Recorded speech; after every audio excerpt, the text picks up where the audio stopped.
Good morning दोस्तों, Tathagata study में आपका एक बार फिर से स्वागत है। जैसा कि मैं पॉलिटिक्स के प्रतिदिन जो सीरियल वाइज कक्षाएं हैं लेकर आता हूं, तो आज फिर पॉलिटिक्स के भारतीय संविधान भाग 5 राष्ट्रपति से रिलेटेड जितने भी अनुच्छेद हैं उसको एक ही वीडियो में समाहित किया हूं और पूरे इस विश्वास के साथ किया हूं कि ये जो पूरा प्रश्न है वो एक साथ आपको मिलेंगे और इससे बाहर के प्रश्न आपकी पूरी परीक्षा में, चाहे आप कोई भी परीक्षा दे रहे हैं, आप यूपीपी की परीक्षा दे रहे हैं, आप एसएससी जीडी की परीक्षाएं दे रहे हैं, या आप लोक सेवा आयोग की परीक्षाएं दे रहे हैं, आप कोई भी परीक्षाएं दे रहे हैं जिसमें अगर पॉलिटिक्स पूछी जाती है तो राष्ट्रपति से संबंधित इससे बाहर प्रश्न बनने की कोई संभावना नहीं है और नहीं भी बनेंगे। आप एक बार इसको जरूर पढ़ें। तो ज़्यादा देर ना करते हुए मैं इस प्रश्नों पे आपको आता हूँ कि राष्ट्रपति राष्ट्र की एकता, अखंडता और दृढ़ता का प्रतीक होता है। वह भारत का प्रथम नागरिक व राज्य का प्रमुख होता है। तो भारत का प्रमुख नागरिक जो होता है वो राष्ट्रपति कहा जाता है और राज्य का प्रमुख भी होता है वही। राज्य शब्द से तात्पर्य मैं पिछली बार अनुच्छेद 12 में भी आपको बता चुका हूँ और अनुच्छेद 35 में भी बता चुका हूँ राज्य की परिभाषा क्या होती है। अनुच्छेद 52 के अनुसार भारत का एक राष्ट्रपति होगा और राष्ट्रपति होगा का अर्थ है कि जिसका अर्थ है कि ये पद ना तो कभी रिक्त रखा जाएगा और ना ही इसे कभी समाप्त किया जा सकता है। अनुच्छेद 53 कहता है संघ की सभी कार्यपालिका शक्तियां राष्ट्रपति में निहित होगी, जिसका प्रयोग वो संविधान के अनुसार स्वयं या अधीनस्थ पदाधिकारियों के माध्यम से करता है। या तो वो स्वयं कर सकता है या तो पदाधिकारियों के माध्यम से करेगा, यानी राष्ट्रपति की सभी कार्यपालिका शक्तियां जो होंगी वो राष्ट्रपति में निहित होंगी। भारत में संघीय कार्यपालिका का प्रधान राष्ट्रपति होता है। अनुच्छेद 54 है राष्ट्रपति का निर्वाचक मंडल। भारत के राष्ट्रपति के निर्वाचक मंडल में संसद के दोनों सदनों, राज्य की विधानसभाओं के निर्वाचित सदस्यों को शामिल करता है तथा राज्यों और केंद्र शासित प्रदेश की विधानसभाओं के निर्वाचित विधायक भाग लेते हैं। तो संसद के दोनों सदनों का मतलब हुआ कि राज्यसभा और लोकसभा के जितने भी निर्वाचित सदस्य हैं, निर्वाचित मनोनीत नहीं, निर्वाचित सदस्य, और विधानसभा और विधानसभाओं के, चाहे वो राज्य की विधानसभा हो या केंद्र शासित प्रदेश की विधानसभा हो, इनके दोनों निर्वाचित विधायक भाग लेते हैं। अनुच्छेद 55 कहता है राष्ट्रपति के निर्वाचन की रीत। तो राष्ट्रपति के निर्वाचन की रीत कैसी होगी?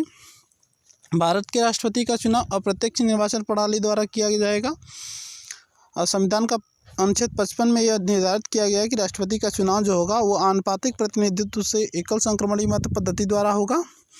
आप कमेंट करेंगे तो मैं आपको ये समझाऊंगा कि कैसे एकल संक्रमणीय पद्धति द्वारा इसका चुनाव होता है और कैसे कैसे एक मत कितने बराबर होता है, एक सांसद का मत कितने बराबर होता है, एक विधायक का मत कितने के बराबर होता है। इस पर मैं आपको एक सेपरेट वीडियो बना दूंगा। अनुच्छेद 56 कहता है राष्ट्रपति की पदावधि। राष्ट्रपति का कार्यकाल पद ग्रहण करने की तिथि से 5 वर्ष तक धारण करेगा, परंतु राष्ट्रपति उपराष्ट्रपति को संबोधित अपने हस्ताक्षर सहित लेख द्वारा अपना पद त्याग सकेगा। वो अपना पद त्याग सकता है उसके 5 वर्ष से पहले ही। राष्ट्रपति जब उपराष्ट्रपति को अपना त्याग पत्र देता है तब उपराष्ट्रपति तत्काल इसकी सूचना लोकसभा अध्यक्ष को देता है। तो राष्ट्रपति जब उपराष्ट्रपति को अपना त्याग पत्र देगा तो उसकी तत्काल सूचना लोकसभा अध्यक्ष को उपराष्ट्रपति द्वारा दी जाएगी। अनुच्छेद 57 कहता है पुनर्निर्वाचन के लिए पात्रता।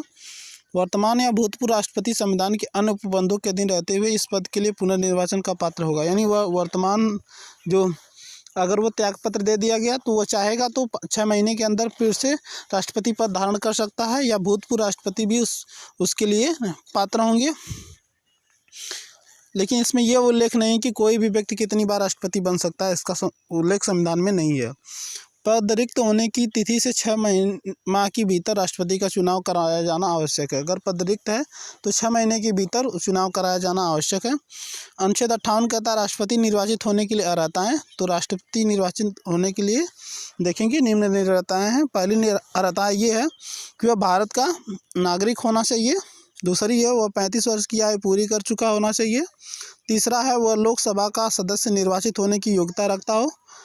चौथा है वह किसी लाभ के पद पर ना हो। लाभ के पद का निर्धारण संसद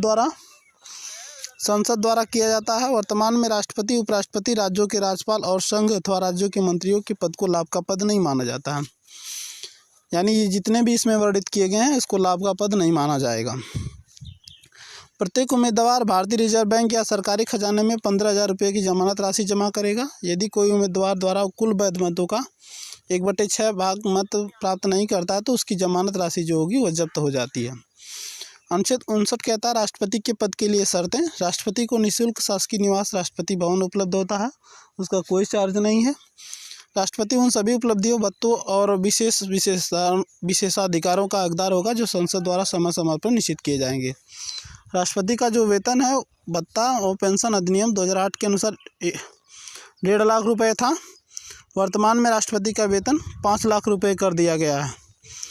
राष्ट्रपति के वेतन एवं भत्ते भारत की संचित निधि से प्रदान किए जाते हैं। राष्ट्रपति द्वारा प्राप्त वेतन एवं भत्तों उसे आयकर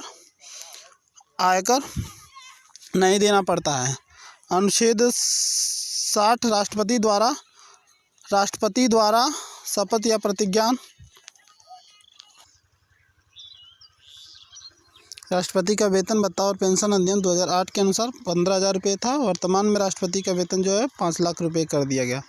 राष्ट्रपति के वेतन और भत्ते भारत की संचित निधि से प्रदान किए जाते हैं। राष्ट्रपति द्वारा वेतन और भत्तों का उसे आयकर नहीं देना पड़ेगा।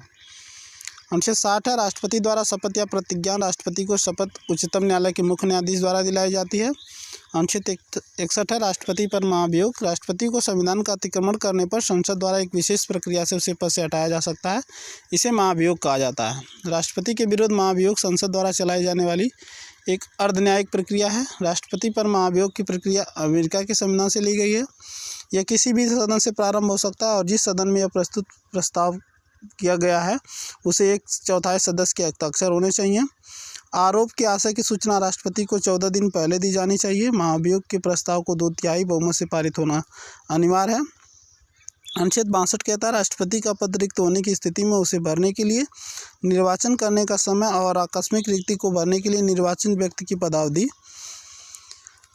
अनुच्छेद 72 कहता है क्षमा आदि की कुछ मामले में दंडादेश के निलंबन, परिहार या लघुकरण की राष्ट्रपति की शक्ति। यानी राष्ट्रपति किसी दंड को चाहेगा तो वो कम कर सकता है और पूरी तरीके से ख़त्म कर सकता है और उसमें विलम्ब भी कर सकता है। इतनी शक्तियाँ राष्ट्रपति को प्राप्त हैं।